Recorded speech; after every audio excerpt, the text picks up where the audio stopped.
You have to know why you're doing it. Like at the end of the day, everybody's gonna have a different reason. There's no right or wrong. It's just your reason. It's your fire. For me, it was my family. I see my wife that she's still working. If pay would be more for me, if pay would be more consistent, this is the reason why I got coaching. Hi, I'm Noelle with today's Brew, where top producing real estate agents share their tips and tricks on taking more listings, making more money, and having fun doing it.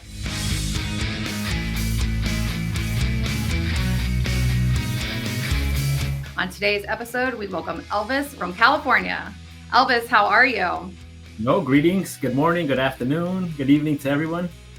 It is great to see you and to have you on. I'm super excited. I've heard lots of amazing things about you and your production level and where you're headed in real estate.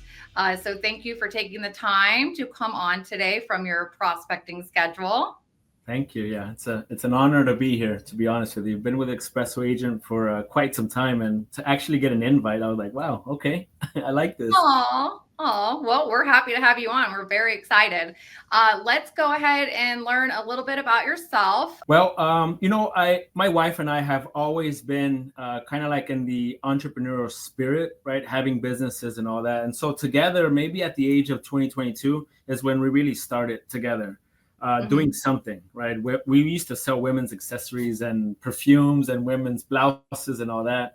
And so kind of fast tracking, on the staffing agency. And it was really at the end of that venture with that staffing agency that it's like a blessing, right? Sometimes when you're in the midst of the storm, you're like, why is this happening to me, right? We had to leave our house, rent it out, and then move back in.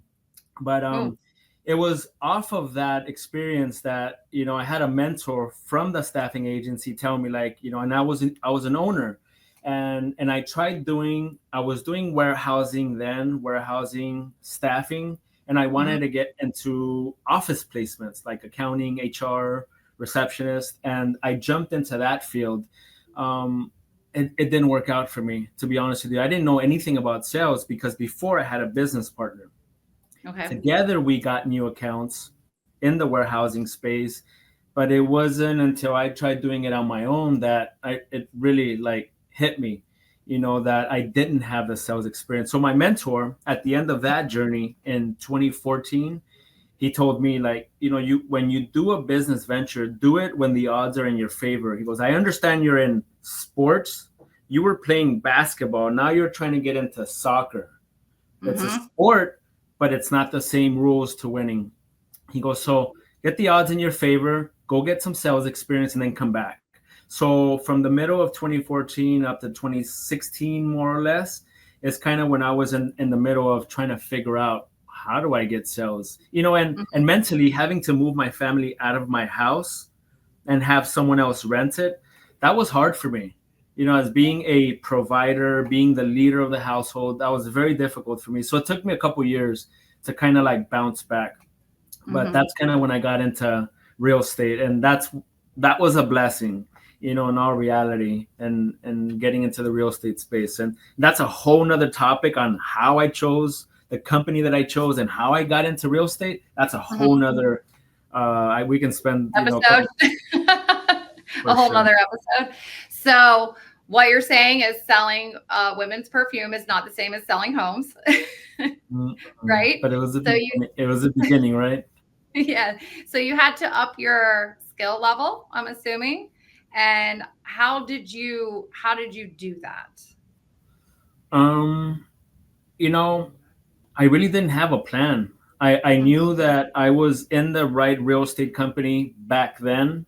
Mhm. By in my sense, right? Everyone does it differently, but for me, it was like prayer and trying to figure things out, and so I ended up there with no real plan. I just knew that I had to get sales experience, and so I Mhm. just went with the flow. I let the river pretty much tumble me back and forth because I'm still getting out of a mental distraught situation. Right now, I'm just doing what I think I'm supposed to be doing, and then trying to figure it out along the way. And Yeah, so that's kind which of how is it a happened. challenge, a challenge in real estate, right? Yeah, yeah, it is. If you don't have a clear, cutthroat vision of why you're there, it's Mhm. that's half the battle, if not more. Absolutely. All right. So then you kind of went in and just tried to figure it out on your own. So what did your first year in real estate look like then? Obviously, it was not how you're producing now, I would assume. So Yeah. let's, So let's, it was interesting because now I'm all about scripts, right? There comes a point where like I'm tired of doing it myself. I need a script and I need to commit blind faith and just do it. Don't question it, just do it. Right. exactly. I have a mentor, Jim, right? That he guides me through the path. He's like, don't question it, just do it. I was like, okay, Mhm. I was ready, but it took look how many years after 7+ years for me to say I'm tired of trying to figure it out on my own. At the Yeah. beginning, I was so opposed to scripts. Like I would butcher it like you wouldn't imagine. Like I'll say it like this and say it like this. Like oh, I don't feel comfortable, man. It just sounds scripted. Yeah. Uh, Yeah. it I was agree. it was a challenge. Entering the market, letting my family know, like, hey, I'm not doing staffing. I felt like a loser. Like I'm now doing real estate. Let me help you. That's the feeling that I had back then.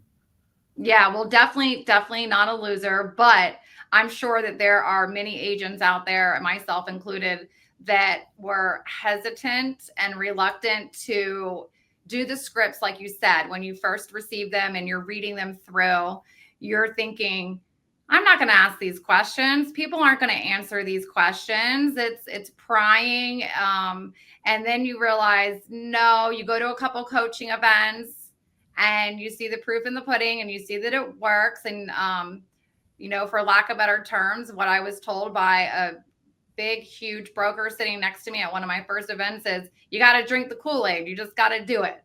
You just have to do it. And it's not bizarre. And it's not. And tell me if I'm wrong, but the more you use your scripts now, the more you realize they're there for a reason. And it does get people talking and you just need to ask the right questions, right?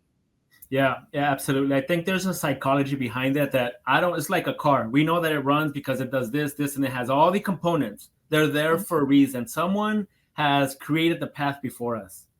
I'm not trying to figure it out, right? Not because I'm Mm-hmm. lazy, but because everybody has their specialty. They really do. There's coaches for a reason. There's individuals that are producing for many, many more years, making more money than brokers for a reason, right? Mm-hmm. There's people that want to become TCs, the transaction coordinators, for a Mm-hmm. reason. We're all in the right seat in this real estate game for a reason. There's lenders for a reason, and they don't want to do real estate. Everybody's in the right seat, and so yeah, that's the best way I can put it. Okay. All right. So let's talk a little bit about your production level. What are you going to do for 2024? So, one of my buddies, everything in real estate is all accountability. Like if I Mm-hmm. can track back time, accountability is so key. Being plugged in with people all the time, right? Through a Yes. text message. I have a group text message where we send each other accountabilities.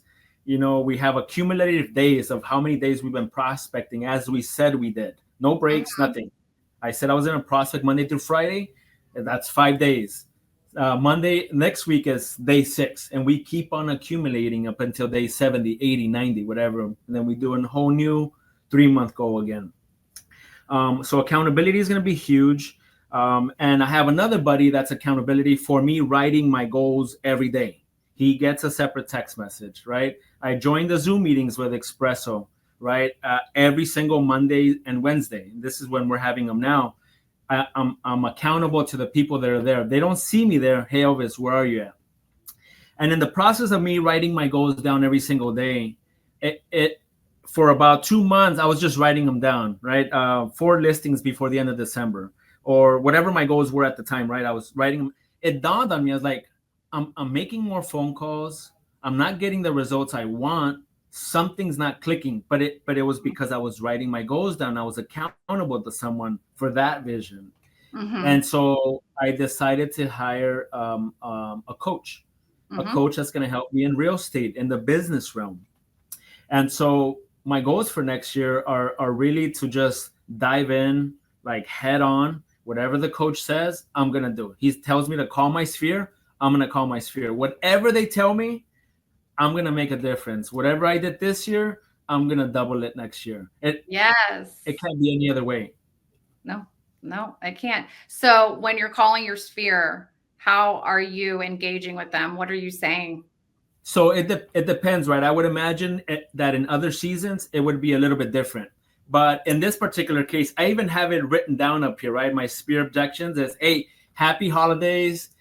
Sorry, I haven't been doing my best to stay in touch, but I really had a great time working with you when we were working together. Promise that you and I are going to continue having good conversations. And in my mind, I already know every 3 months, they're all going to get a phone call, because my coach has advised me that from that big list that I have, I can expect at least 10% of that business. Yeah. I have 150, I can expect 15 deals from my sphere. And the big dagger that really like hurt me was when we had our coaching call last week. He's like, how many deals did you do from your sphere last year? I was like, I did like about 5. And he's Mm-hmm. like, and you haven't been calling them? Like, no. So you got 5 deals by accident. It's like, imagine if you made the phone calls, what would that look like? It would have been like 15 Yeah. deals for sure, because that's what it takes.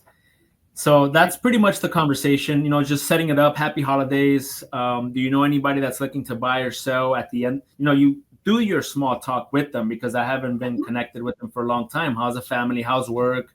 Then they'll ask me how my work is. It's excellent.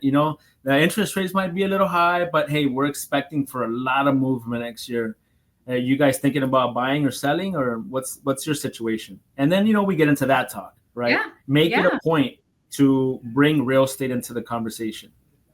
Perfect. Perfect. So as outside of your sphere, you told me that you like calling expireds.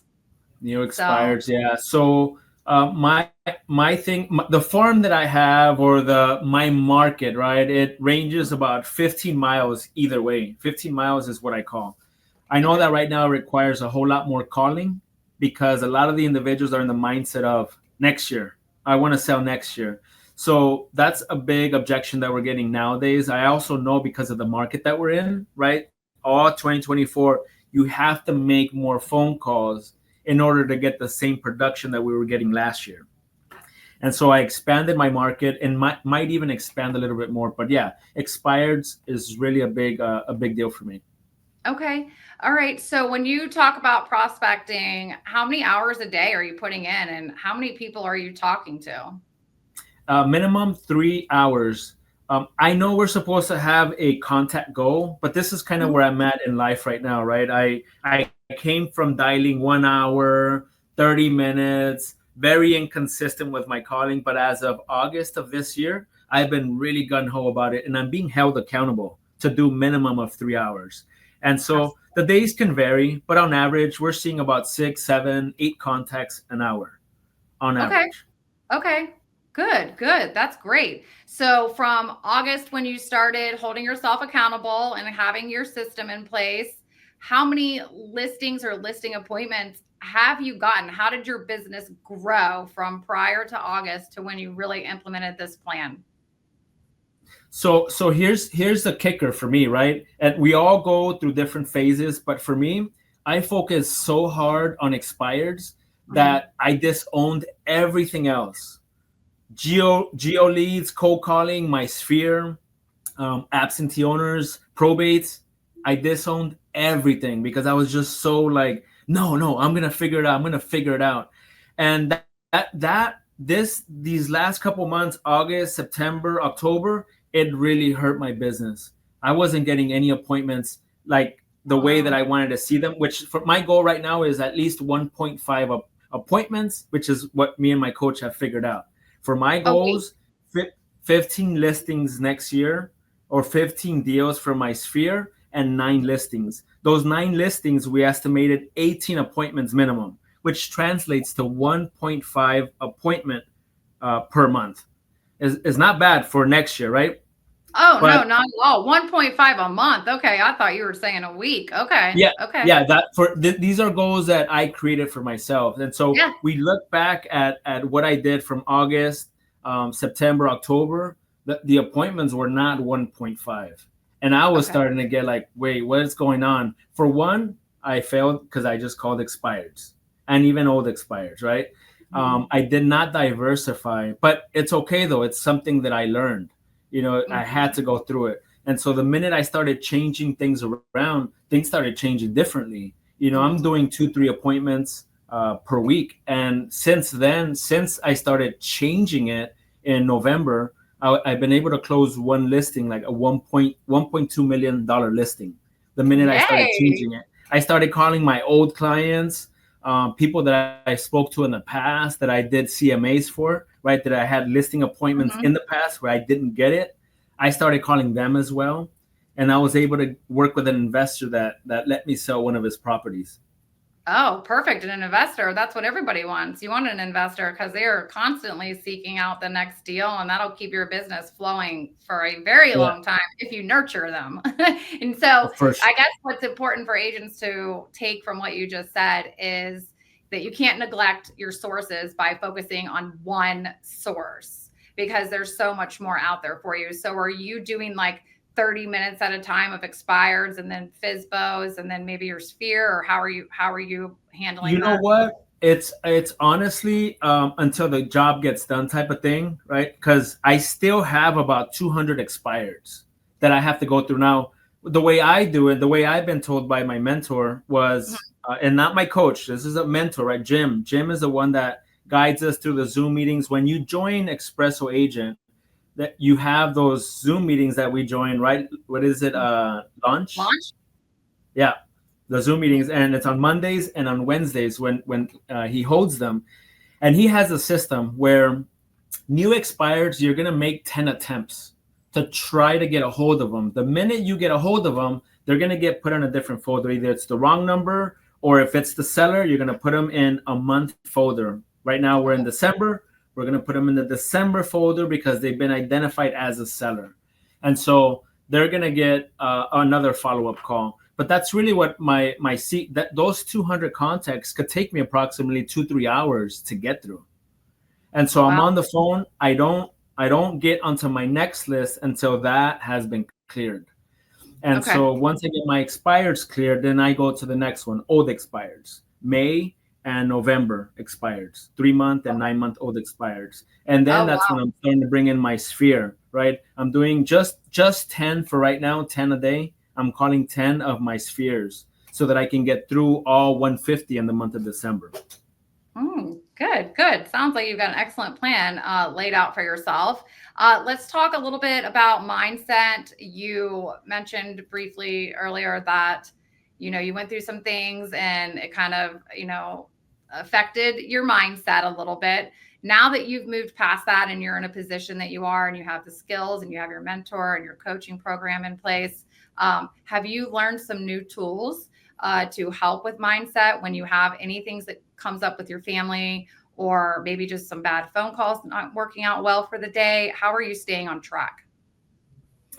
Mindset wise, what if I look back right at my history and everything that I've been through and how deals came about, regardless of what I was going through, individuals never had a clue of what I was going through, because for one, this is a business and we have to treat it like a business.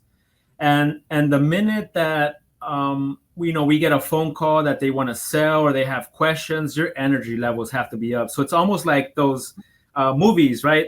Action, right? When they have a little board, it's like that. I Yeah. see the phone call, and I was just in my head or whatever, like, oh, Mr. Han is calling. Hey, Mr. Han, how's it going? Right? You're happy because you get to help somebody in the real estate realm. Looking back at that and also what my coaches tell me, and if any future situation was to happen, which it's life, it's gonna happen, Hmm. um, you really just have to keep doing whatever you said you were gonna do. In Absolutely. emergencies, right? Someone's in the emergency hospital, someone fell, broke an arm, you got to pick up your kid from school, right? Well, you have to stop to go attend to that. Rare Hmm. situations. But if you're having one of those days where, it's I don't feel like calling, well, you still have Yeah. to send a message to somebody, right? And so, things like that, knowing that you have to send the message out, it really helps you to do it even when you don't feel it. Now, just to help a little bit more with that edge, Hmm. I take cold showers in the morning at 5, 6 in the morning, especially during this time, it gets even colder. Like that Mm-hmm. type of stuff. Like, all right, you start talking to yourself, like, stop being, whatever, just, I know you don't feel like it, Elvis, but you know what?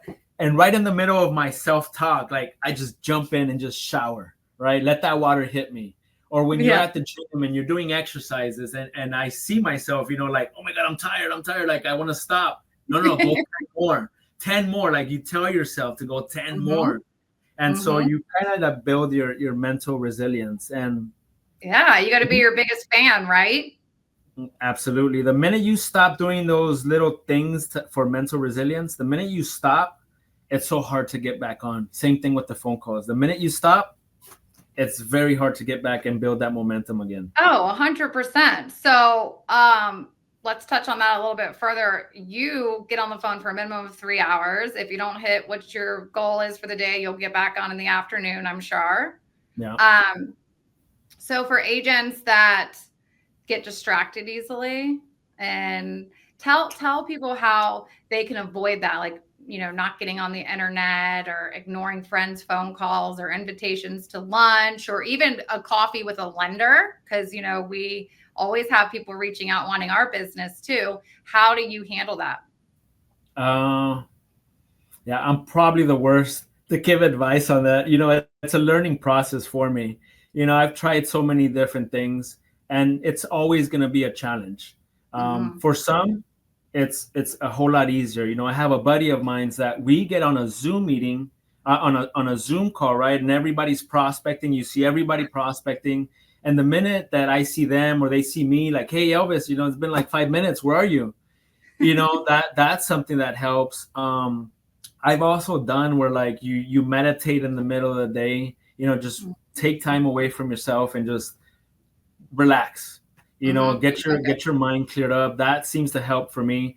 I also have a timer that I put it for 1 hour, right? This is, I disclosed to my coach that was an issue that I had, and that is not as effective while I'm on the phones. During the times that I wasn't making any appointments at the beginning when we started coaching, I shared that with him. He's like, do it for 1 hour, 100% focus, put your phone away, and then that 1 hour, just like be sharp as a dart. And after that 1 hour, take a 15-minute break, go do a walk, do whatever you want, but get back and do another hour increment. Give it your So, all. Give it your best. yeah. So that's kind of like the way I've been working to become better at that. But yeah, I'm not nowhere where I want to be at, but far more effective than 2 months ago. Yeah, coaching will help. You're doing all the right things, so it can only lead to success. Yeah.